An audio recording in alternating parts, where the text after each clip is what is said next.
नमस्कार। कभी सोचा है कि पैसे कमाने और उसे संभालने में आपकी गणित की समझ या बाजार का ज्ञान शायद उतना जरूरी नहीं है जितना आपका अपना स्वभाव है, आपकी भावनाएं हैं। थोड़ा अजीब है ना? हाँ, सुनने में तो थोड़ा उल्टा लगता है। पर आज हम इसी पर थोड़ी गहराई से बात करने वाले हैं। हम्म। आज की हमारी चर्चा मॉर्गन हाउसेल की एक बहुत ही दिलचस्प किताब है, द साइकोलॉजी ऑफ मनी। उसके कुछ खास विचारों पर आधारित है। जी। हमारे पास किताब के कुछ अंश हैं और हमारा मकसद ये समझना है कि पैसे को लेकर हमारी जो सोच है, जो सच कहूं तो अक्सर तर्क से ज्यादा भावनाओं पर चलती है, वो हमारी आर्थिक कामयाबी पर कैसे असर डालती है। मतलब ये सिर्फ नंबरों का खेल नहीं है, ये हमारे दिमाग के अंदर क्या चल रहा है वो समझने की कोशिश है। तो चलिए इसको थोड़ा खोलते हैं। हम बात करेंगे कि क्यों पैसे के मामले में हमारा व्यवहार, मतलब हम करते क्या है, वो सबसे ज्यादा मायने रखता है। फिर कैसे सब्र रखने से पैसा धीरे धीरे बढ़ता है, जिसे कंपाउंडिंग कहते हैं। और ये कैसे तय करें कि भाई कितना पैसा काफी है। हाँ, ये बड़ा सवाल है। असली दौलत क्या है, और हाँ, हमारी जिंदगी में किस्मत और जोखिम का क्या रोल है। तो सबसे पहली बात, और शायद सबसे जरूरी भी, पैसे में सफलता इस पर कम निर्भर करती है कि आप कितना जानते हैं, और ज्यादा इस पर कि आप करते क्या हैं। बिल्कुल। आपकी बचत की आदतें, आप खर्च कैसे करते हैं, निवेश कहाँ करते हैं, ये सब किसी भारी भरकम आर्थिक सिद्धांत से ज्यादा जरूरी हो सकता है। और एक और दिलचस्प बात ये भी है कि हम सब, मतलब अपने अतीत के अनुभवों से, अपनी सोच से, यहाँ तक कि अपने अहंकार से भी प्रभावित होते हैं जब पैसे से जुड़ा कोई फैसला लेते हैं। सही। हमें लगता है हम बड़े लॉजिकल हैं, पर शायद हमेशा नहीं होते हैं ना। हाँ, और ये वाकई में एक गहरी बात है कि व्यवहार ज्ञान से ज्यादा महत्वपूर्ण क्यों है। देखिए, हम सब सोचना पसंद करते हैं कि हम बड़े समझदार हैं, खासकर जब पैसे की बात आती है। हाँ बिल्कुल। लेकिन असलियत यह है कि डर, लालच, दूसरों से तुलना करना, सामाजिक दबाव, ये सारी भावनाएं अक्सर हमारे फैसलों पर हावी हो जाती हैं। आप दुनिया की सबसे अच्छी इन्वेस्टमेंट स्ट्रैटेजी जानते हो, मान लीजिए, पर अगर बाजार गिरने पर आप डर के मारे सब बेच दें, तो उस ज्ञान का क्या फायदा? कोई फायदा नहीं। जीरो। बिल्कुल। इसलिए सिर्फ जानना काफी नहीं है, अपने अंदर की इन भावनाओं और व्यवहारों को पहचानना और उन्हें संभालना, वो ज्यादा जरूरी है। ये एक तरह से अपने ही मन के साथ कुश्ती लड़ने जैसा है। अपने ही मन से कुश्ती, वाह, ये बिल्कुल सही कहा। और ये हमें एक और अहम पहलू की तरफ ले जाता है, लंबे समय का नजरिया रखना, मतलब कंपाउंडिंग और धैर्य। यहाँ चीजें वाकई दिलचस्प हो जाती हैं। हाँ, ये कंपाउंडिंग वाला आइडिया बहुत पावरफुल है ना? कंपाउंडिंग की ताकत तो गजब की है, पर इसका असर दिखने में वक्त लगता है। ये कोई फटाफट अमीर बनने का फॉर्मूला नहीं है। वॉरेन हॉस्वेल कहते हैं कि कंपाउंडिंग का फायदा उठाना है तो बाजार के उतार चढ़ाव में टिके रहना सीखना होगा। यही मुश्किल है। हाँ, कई लोग यही गलती करते हैं। थोड़ी सी घबराहट हुई और निवेश रोक दिया या बेच दिया, खासकर जब बाजार नीचे जा रहा हो। जबकि असल में सब्र रखना और चीजों को वक्त देना ही सबसे जरूरी है। कंपाउंडिंग को ऐसे समझ सकते हैं जैसे बर्फ का एक छोटा सा गोला पहाड़ी से लुढ़कना शुरू करता है। अच्छा। शुरू में वो धीरे धीरे बड़ा होता है ना? लेकिन जैसे जैसे नीचे जाता है वो और ज्यादा बर्फ लपेटता जाता है और बहुत तेजी से विशाल हो जाता है। हाँ। पैसा भी कुछ ऐसे ही बढ़ता है अगर उसे लंबे समय तक शांति से बढ़ने दिया जाए। लेकिन यहीं पर वो मनोवैज्ञानिक चुनौती आती है जिसकी हम बात कर रहे थे। चुनौती? किस तरह की चुनौती आप कह रहे हैं? चुनौती है धैर्य बनाए रखने की। देखिए, रोज रोज अपने पैसे को ऊपर नीचे होते देखना आसान नहीं होता। नहीं, बिल्कुल नहीं। जब बाजार गिरता है तो डर लगना स्वाभाविक है, और उस डर में लोग अक्सर गलत फैसले ले लेते हैं, जैसे नुकसान में बेच देना। हाँ, सबसे आम गलती। इससे वो कंपाउंडिंग की पूरी प्रक्रिया को ही एक तरह से तोड़ देते हैं। तो ये फिर से उसी पहली बात पर आ जाता है, व्यवहार। जानना कि कंपाउंडिंग काम करती है एक बात है, लेकिन डर और अनिश्चितता के बावजूद टिके रहने का संयम दिखाना, वो बिल्कुल दूसरी बात है। सही। और हाउसेल ये भी कहते हैं कि निवेश में अच्छे रिटर्न पाने की एक कीमत होती है। कीमत?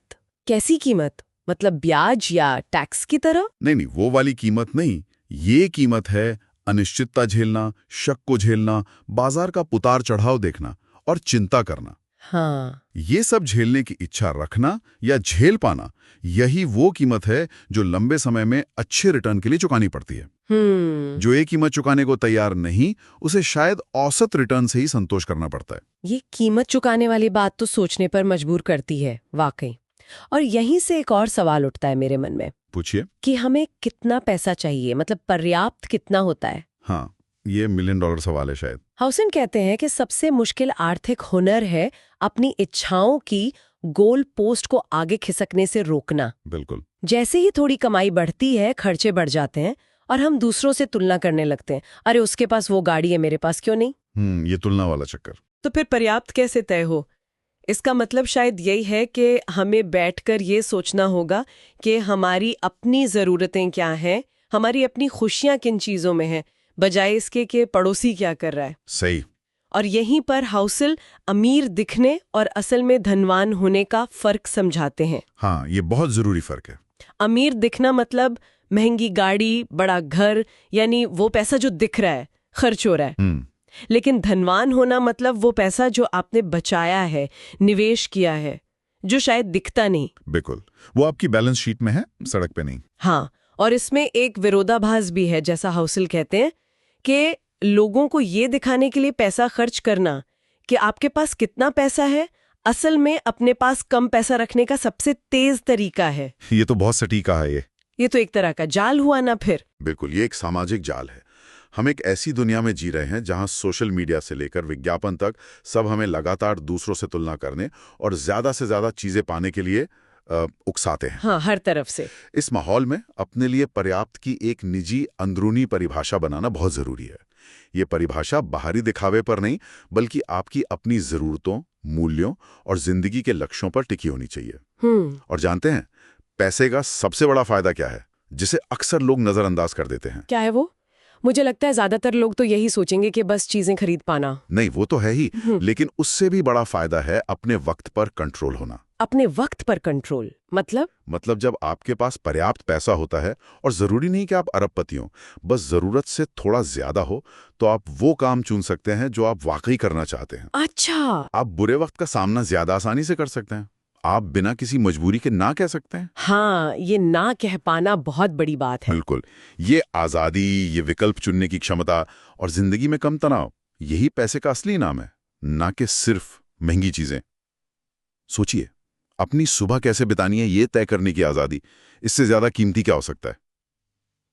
अपने वक्त पर कंट्रोल, ये वाकई सोचने लायक बात है।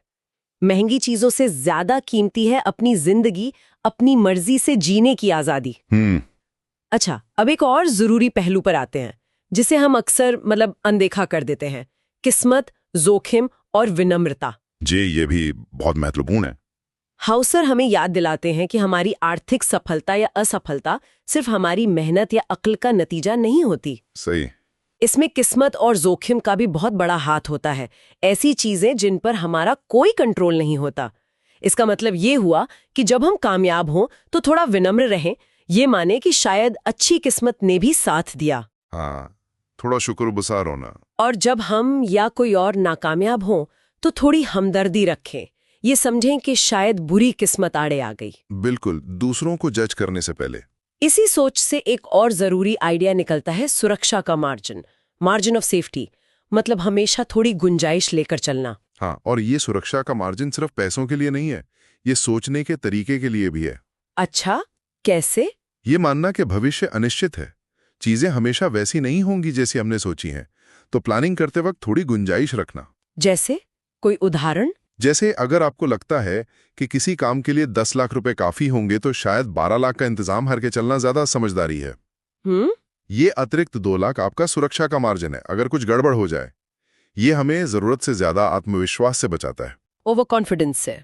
लेकिन क्या किस्मत और जोखिम को मानना हमें थोड़ा निष्क्रिय नहीं बना देता कि चलो भाई जो होना है होकर रहेगा, हम क्या करें? नहीं नहीं, बिल्कुल नहीं।